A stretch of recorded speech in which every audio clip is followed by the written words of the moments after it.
Masalah bertubi-tubi menerpa Arema FC pasca tragedi Kanjuruhan Kabupaten Malang, Jawa Timur pada Sabtu 1 November 2022. Johan Ahmad Farizi CS harus terusir dari kandangnya karena sanksi dari Komdis PSSI. Harus cari markas berjarak 250 km dari kota Malang. Namun, seiring berjalannya waktu, mereka terus mendapat penolakan di berbagai daerah.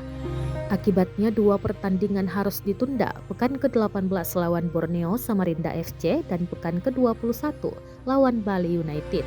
Tak hanya itu, usai laga lawan PSS Sleman pada Kamis 26 Januari 2023, bus ditumpangi skuad Arema FC mendapat pelemparan. Setelah mendapat penolakan, akhirnya tim Singaedan mendapatkan markas di sisa putaran kedua Liga 1.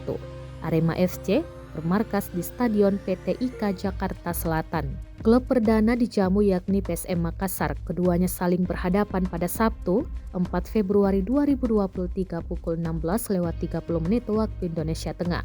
Pelatih Arema FC, Javier Roca, menyebut dengan berbagai permasalahan yang dihadapi, harusnya pemainnya sudah memiliki mental lebih baik.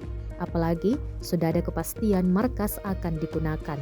Pelatih berpaspor Chile ini meminta anak asuhnya sekarang fokus untuk pertandingan lawan PSM Makassar demi memberikan hasil terbaik.